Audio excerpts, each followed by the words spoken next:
right. Hello. Hi.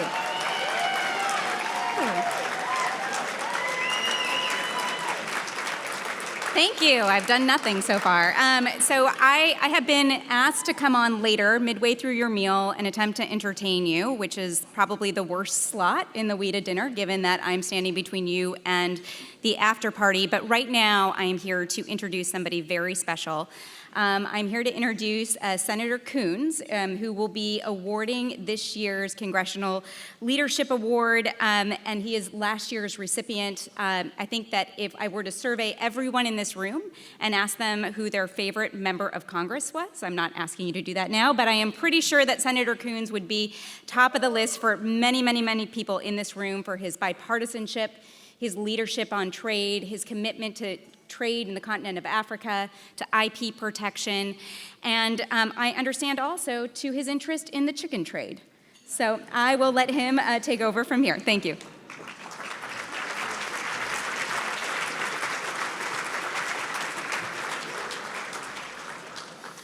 Well, good evening, everybody. It is great to be invited for a second year to prom.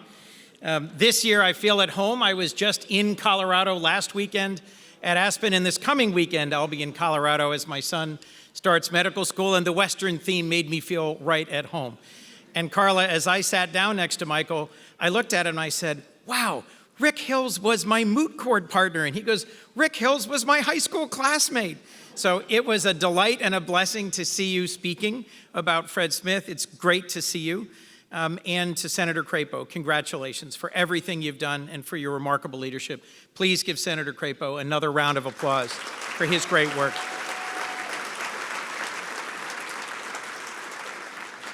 Michael Bennet is a special type of blessing. He is the kind of person you really only get to meet a couple times in your life.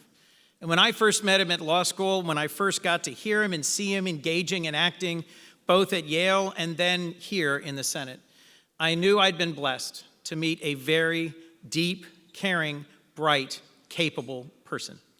In the 15 years that I've served with him in the United States Senate, we've had a chance to travel around the world, to legislate together, to work together, and I've gotten to hear him use his special and powerful voice on behalf of issues from global trade to civil rights, from fighting for his home state of Colorado to fighting for decency and bipartisanship in the United States Senate. If you don't know him, then you don't know that he is an incredible husband and father. His wife, Susan, first took them to Colorado fighting for the environment, and together they've raised three remarkable daughters, Caroline, Helena, and Anne. I've had the chance to be with them as a family and to get to see him as someone who carries as graciously as is possible the burdens of public service and representing a big state, and also someone who is centered in what really matters in the long term, one's life, one's family, one's loves. He is someone who literally could be doing anything. And from the time we spent in law school, he did, for a decade, do anything. He made money in private equity, he was chief of staff to a mayor, he was superintendent of public schools before his unexpected elevation to the Senate. I don't know who was the more unexpected senator, him or me. My election in 2010 made many call me the accidental senator. I don't think anyone ever called Michael an accidental senator. With deep roots in Washington, with a global view from his birth in New Delhi, India, coming from a family with a long commitment to service, we are all so lucky that he has continued that. One of the things he fought hardest for was an expansion of the child tax credit in the American Rescue Plan that was the single biggest reduction in child poverty in American history, and that deserves a round of applause.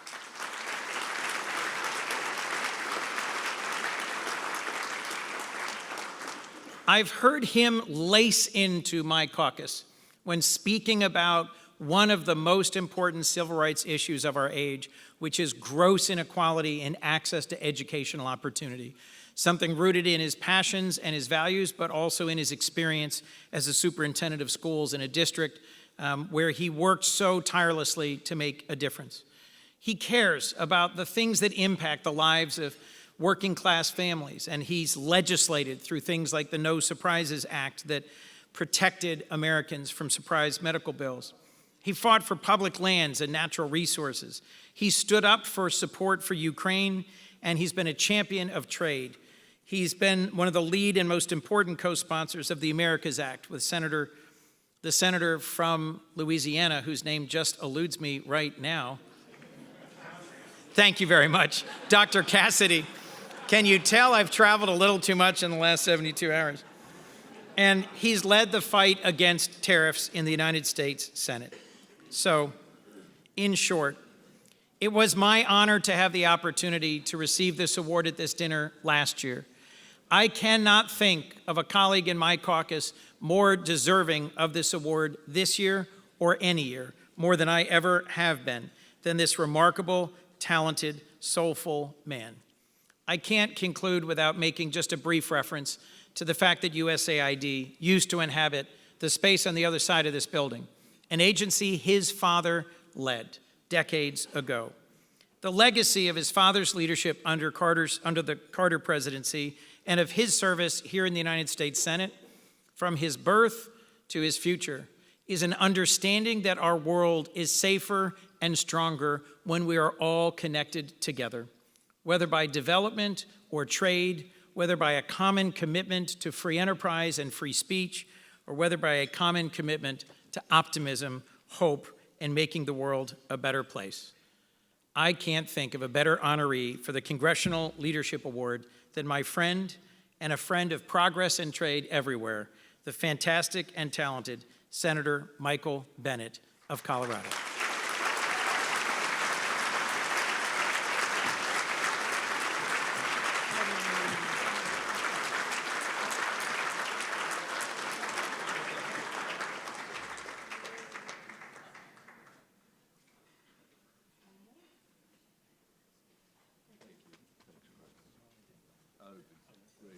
Thank you. Well, no one ever wants to follow Chris Coons. I didn't want to follow Chris Coons this morning when I was at the Senate gym and I saw, where did he go? And I saw him, and I was trying to get to where I needed to be in the morning, and there was Chris Coons on the television set, speaking in paragraphs, as he always does, in perfect sentences, perfect syntax. And I knew, inspiring a call from my mother saying, "Don't you have roughly the same education?"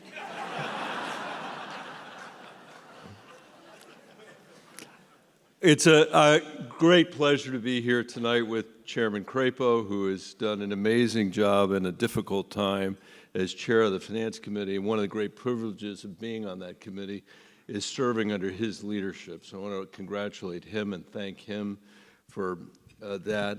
I also want to say, while Chris is here, that we have worked together, as he said, on a whole range of different issues. Colorado and Denver are not often, or Colorado and Delaware are not often linked together, although Chris is doing his best. He was out there last weekend, as he said. I saw him. His son, Michael, now goes to the medical school there. But in the states, Delaware and Colorado are not all that similar. We have rodeos and they have Rehoboth. We have skiing and in Steamboat and they have saltwater taffy. And while, as I know Chris emphasized in his remarks last year, Delaware has chickens, chickens, chickens, Colorado has wolves and wild sheep. But our work on international trade issues, from fighting to reauthorize AGOA to advancing our medical supply chain resiliency act, testifies the importance of a common sense trade policy, whether you're in Denver or whether you're in Dover. But in truth, it is Chris Coons who has provided moral leadership for this generation of political leaders by championing America's vital role in the world, especially in these turbulent times. Whether that's leading bipartisan efforts to reauthorize AGOA, championing the need to bolster Taiwan's self-defense, pushing back against China and Russia, supporting the Ukrainian people's heroic fight against Russia's unprovoked aggression, or serving as a body double to the former German Chancellor. I have seen them in this same room, by the way. It's two different people. Chris has always been the first to take on the hardest task and to be generous enough to ask his colleagues to follow. Thank you, Chris, for your partnership, for your leadership, for your kind words. They mean a lot coming from you, and we should give him a round of applause. I'd also like to thank Ken Levinson, CEO of WITA, and the whole WITA board, and all the staff and volunteers who helped us put this event together. I want to thank, I'm going to be talking about a bill, the Americas Act, that I wrote in the Senate, but the real credit goes to my staffer, Santi Gonzalez, who may or may not be here tonight. And as I thank him, I'd like to thank all the former Senate and House staff that are here in the room. We owe you a debt of gratitude.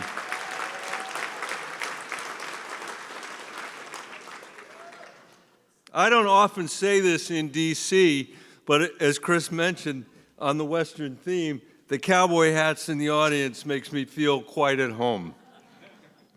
And it's especially appropriate tonight since we are in a building named after one of America's most famous cowboys, Carla Hills' old boss, Ronald Reagan.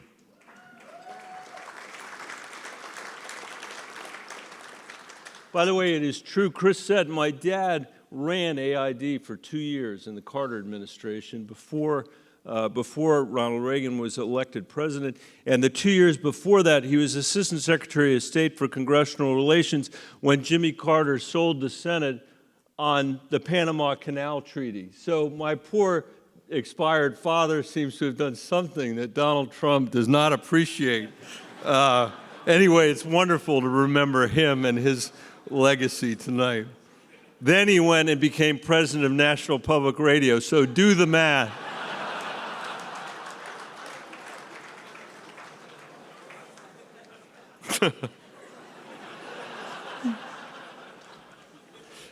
But WITA was founded during Reagan's first term when the United States led the global trading order, and our principal adversary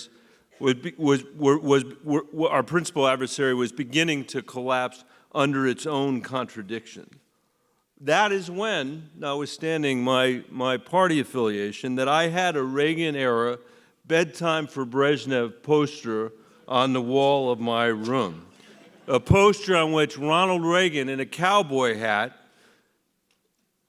in a cowboy hat, donned and a pistol holstered, had Brezhnev by the collar, testifying to America's strength in the Cold War. And while I don't find myself aligning with Reagan's many of his policies or his intellectual errors, the poster captured the optimism of that era, the belief that we would defeat the Soviet Union and the American economy would roll out into the next millennium. This, along with a dose of nostalgia, is why that same poster still hangs in my hideaway in the Capitol today, which happens to be right next door to Chris Coons's. It serves as a backdrop for the crab boils we wish we were having during especially long votes on the Senate floor. But this era was not a perfect era, the one represented by that poster. No era is.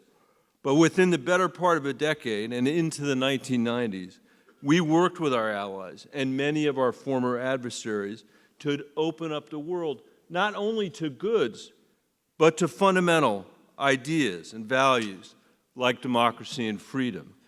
In 1991, the Soviet Union fell and the Cold War ended. In 1992, Europe founded the European Union, creating the political framework for the common market. In 1994, we, Canada, and Mexico signed NAFTA. In 1995, the World Trade Organization was established, the culmination of almost 50 years of trade cooperation. We are a long way from that world today, as the President demonstrated by liberating us from the comforts of a predictable economic environment. And I can tell you that the universal reaction from small and large businesses in Colorado to President Trump's Liberation Day was simple. Does anyone in Washington have an economic plan other than more turmoil?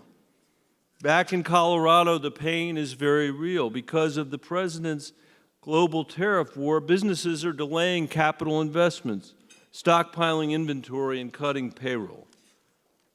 From the tiny inventor of river surfboards in Salida to the nation's leading miller of wheat, to iconic global brands of clothing, of shoes and backpacks in Cortez and Denver, to the Front Range's aerospace, construction, and manufacturing industries, no business seems immune by this uncertainty. For these and other businesses across Colorado, and for people they employ, Colorado's consumers, trade is fundamental. But it won't shock anyone in this room to know that the politics of trade have changed, as Mike Crapo was saying. When I was growing up, when Reagan had Brezhnev in his grip, we took for granted that trade would always benefit the American people, that more openness would always lead to more prosperity for everyone. That story was not true. As Mike said, we've seen what happens when unfair trading practices become normalized, when we depoliticize trade and assume its benefits are inherent, when we wrongly think about trade as an end in itself rather than a means to an end. As everyone in this room knows, in this moment, our global commitments, including to democracy and freedom, to say nothing of trade, look different than they did from earlier vantage points. Yet for enduring reasons that are far more significant than the current tumult, I have never believed more strongly that in the end, our principles of democracy and liberalism and freedom will win over principles that are much more at war with human nature. I have no doubt about that. I know Chris Coons has no doubt about that. And I know Mike Crapo doesn't either. And I also think that our current protectionist impulses are going to be temporary as well. But I think it's important to come to grips with the fact that President Trump has identified a real set of issues with respect to globalization and China's entry into the WTO. I was in Aspen this weekend with Chris for the Aspen Security Forum. By the way, I got him to take me, so that's how we ended up in my own state being invited to something. But this was a gathering of some of America's smartest foreign policy practitioners. And while there, I thought about all the times that I had heard panels in Aspen and in Washington where experts on the left and right promised that there'd be nothing but benefits from global trade, and bringing China into an international trading system would only be good, and that holding trade back would be, as the saying went, would be like holding back the ocean. Like most ideas immediately agreed to by everyone in the room, that one had its faults. Those decisions made by politicians from both parties did a lot of damage. And we've seen the wreckage pile up, as Mike said, here in Washington and across the country. There's been a convulsion in our politics, an expression of this country's crippling lack of economic mobility and pernicious economic inequality. This sense that no matter how hard people try, they can't get ahead, and their kids can't get ahead. That parents in Colorado feel like their kids can't afford to live in Colorado. And some of this political discontent, by no means all of it, is a result of adopting an unstrategic and perhaps even utopian approach to trade. But we cannot go backward in some reactionary haze. The American people deserve better than that. Instead, we need a trade policy that is strategic and thoughtful and doesn't undermine small businesses around the country or undermine the social contract that we have. If you work hard, that you're going to be able to live a dignified life.